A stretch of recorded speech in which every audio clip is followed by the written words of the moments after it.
কারে বদনা, তোর সাথে দেখা ভালো হলো। এটি ফার্মেসির দোকান কোন দিকে রে? এইবার অঙ্ক স্মারক পাইছি বাবা, ঝাড়মো এবার।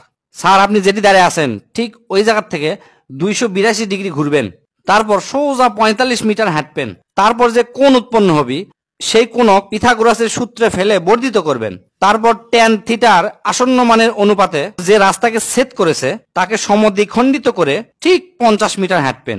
ওটি দেখতে পারবেন ফার্মেসির দোকান। আচ্ছা দাদু ভাই, বিবাহিত জীবন কেঙ্কা লাগে? শোন, মোবাইলের সব গান ডিলিট করে দেবো, খালি একটা গান থবো, আর সেই গান প্রতিদিন 12 ঘন্টা করে শুনবো। ইনকা করে এক টানা 20 বছর শুনতেই থাকবো, তখনই বুঝতে পারবো বিবাহিত জীবন কেঙ্কা লাগে। বাবা সেন্টু, কত বিরোধী দল আর বইয়ের মধ্যে মিল কোন জায়গা? বিরোধী দল আর বইয়ের মধ্যে মিল হচ্ছে যত কাজই করেন না কে, এই দুইজনে কোনোদিন খুশি করা সম্ভব নয়। কে তোরা দুই ভাই আপন লয়? হ স্যার আপন ভাই, কি আছে? তোরা আপন ভাইতে পরীক্ষা খাতা বাপের নাম আলাদা লিখছো কারে? আমাকে আপনি ভোদাই মনে করছেন তাই লয়? বাপের নাম একই লেখমু, পরে আবার আমাকে কবেন আমি ওর দেখে দেখে লিখছি তাই লয়?